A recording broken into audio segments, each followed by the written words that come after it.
ओम श्री सिद्धभैरवाय नमः.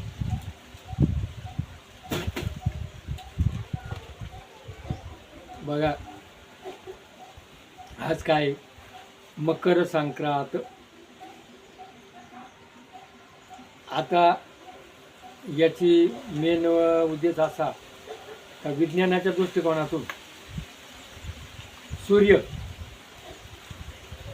हा दक्षिण दिशेकडून आणि उत्तर दिशेकडे जातो, मकर राशीत प्रवेश करतो आणि आजपासून दिवस तिळ वाढत जातो आणि सगळ्यात शुभ म्हणजे उत्तर दिशा मानली गेली आणि दक्षिण दिशा ही अशुभ मानली गेलेली. कारण दक्षिण दिशेमध्ये राक्षस म्हणजे वाईट वृत्तीचे लोक रावण कुंभकर्ण असे जन्माला आले, म्हणजे अज्ञान. आणि उत्तर दिशामध्ये हे ज्ञान, आर्य अनार्य. आणि हा थंडीचा काळ असतो. या दिवसामध्ये काय केलं जातं आपलं हे तीळ आणि गुळ. तीळ शिंगदा असतं, गुळात गोडवा असतो. तीळ आणि गुळ एकत्र जर खाल्लं शरीराला आरोग्य मिळतं. तिळाचं तेल अंगाला जर लावलं, बघा बेंबीला झोपताना तिळाचं तेल आणि हातापायाला तिळाचं तेल लावा आणि झोपा, शांत झोप येते. म्हणजे शरीरातलं रक्तभिसरण जे आहे ना हे तिळामुळं सुरळीत होतं. आणि तीळ हे खाल्यानं दात बळकट होतात आणि आरोग्य प्राप्ती करता थंडीमध्ये तिळाचे लाडू, तीळ, ओवा आणि गूळ एकत्र करून जर खाला तर लहान मुलांची जी अंथरुणामध्ये लघवी होती ना ती होत नाही. आणि या दिवशी आपल्या शरीरामध्ये तिळाचं तेल लावून आंघोळ जर केली तर शरीरातलं वात विकार नाहीसे होतं. म्हणजे तीळ हे आरोग्याला पोषक आहे असं मानलं जातं. वरून कुटुंबामध्ये, गावामध्ये आपल्यात किरकोळ कारणावरून वाद होतात. मग आपल्याला तो वाद कायम टिकून ठेवायचा का, तो सोडून द्यायचा असतो. आणि मग 12 महिन्यांना एक दिवस काय करायचं, तिळगुळ घ्या आणि गोड बोला. हे तिळाच्या माध्यम मध्ये ठेवून आणि एकमेकाच्या घरी जातात, तिळगुळ घ्या आणि गोड बोला. म्हणजे 12 महिन्यात झालेला जो आबोला आहे तो या दिवशी गोड करून घ्यायचा असतो. बघा आपले पूर्वज किती विचारवंत होते. आणि हा जो दिवस आहे हा क्रांतीचा दिवस मानला गेला. सूर्य काय करतो, दक्षिण दिशेकडून उत्तर दिशेकडे सुरुवात करतो प्रयाण. मग आपण सुद्धा आपल्या जीवनामध्ये क्रांती केली पाहिजे. बघा हा दिवस शुभ काळ मानला जातो. आता काही ठिकाणी काय करतात, पतंग उडवतात. पतंग उडवल्यामुळं एकमेकाच्या चढाओढी, एकमेकाचे पतंग कापले जातात. आणि क्रांती, मला जीवनामध्ये नकारात्मक विचार जे आहे, निगेटिव्ह विचार सोडून द्यायचे आणि पॉझिटिव्ह विचार जीवनात आणायचे. मी पूर्ण अभ्यास केलेला आहे आजच्या जीवनामध्ये का 50% लोकांकडे निगेटिव्ह विचार आहे. समाजात सुद्धा निगेटिव्ह विचार आहे.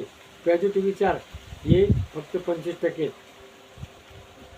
बघा आज जर म्हणलं जय जवान जय किसान, त्याच्याकडे कोणते विचार आहे, पॉझिटिव्ह विचार. मला जगायचं आहे कोणाकरता, भारत मातेकरता, देशाकरता. आणि तो मरणाची पर्वा करत नाही. म्हणून तर आपण आहे ना. आपण काय करतो, होतं का नाही, करू का नको, मरतो का काय होतो, आपल्या जीवनात निगेटिव्ह विचार आहे. म्हणून जीवनामध्ये कोणते पॉझिटिव्ह विचार जागृत करायचा दिवस असेल तर मकर संक्रांत. संक्रांतीचा काल शुभंकर, क्रांतीचे आव्हान रे. मला काहीतरी क्रांती करायची, मी जीवनात काहीतरी करीन. हा शुभ दिवस आणि हा संक्रांतीचा मानला गेलेला आहे. तर या दिवशी जे काम कोणतं दान केलं जातं, हाही सूर्यदेवते उपटण्याचा दिवस आहे. सूर्य क्रांती करतो मग आपण जर काहीतरी दिलं, जगा आणि जगू द्या, दान केलं म्हणजे मी खाईल आणि त्याला देईल. आज इकडे तिकडे काय झाली, भोगवृत्ती झाली. माझं भरलं म्हणजे बस, माझं भरणारे कोण असतात, राक्षस. आणि मी खाईल आणि त्याला देईल, त्याला देव म्हणलं गेलेलं आहे. आपणच देव आहे, आपणच राक्षस आहे. मग आपल्याला देव बनायचं का राक्षस बनायचं हे आपण ठरवायचं. म्हणून हा संक्रांतीचा दिवस, ह्या महिलांचं लेणं, महिलांना या दिवशी काय करतात, हळदी कुंकाचं लेणं देतात. नवीन विवाह झालेल्या मुलीला या दिवशी तिला साडी देतात, तिची पूजा करतात.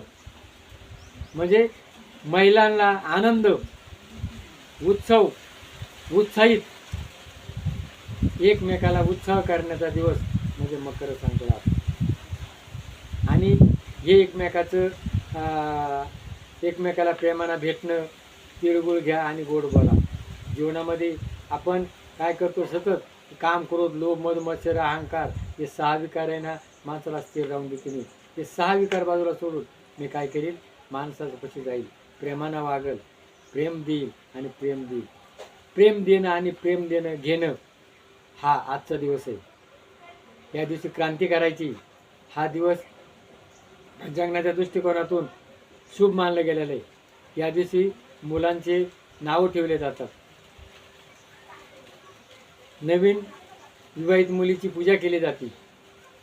महिलांना हळदी कुंकाचं दान केलं जातं. आणि जीवनामध्ये क्रांती करायची. मग आणि पुण्यकाल, या दिवशी जे साधू संत असतात, नदीमध्ये आंघोळ करतात. आणि ज्यांना काही मंत्र असतील, गीता, भागवत करीती श्रवण, अखंड चिंतन विश्वाजी. आता काही वेगवेगळे लोक आहेत की याचे काही जादू टोणेवाले या दिवशी करतात, तर ते मला मान्य नाही. या दिवशी गीता, भागवत, गाथा, दासबोध या ग्रंथाचं वाचन करा, पठण करा, आपल्या मुलाबाळांना वळण लावा आणि आपले जीवन समृद्ध बनवा. जगा आणि जगू द्या हा शिकवणारा. आणि अजून 1 तीळ 7 लोकांनी खाला होता. म्हणजे वाटून वाटून खा, एकमेकाला वाटून वाटून खा, हा सांगणारा सण म्हणजे तीळ संक्रांत. आणि हे जर पटलं असेल तर व्हिडिओला क्लिक करा. जय भैरवनाथ महाराज की जय.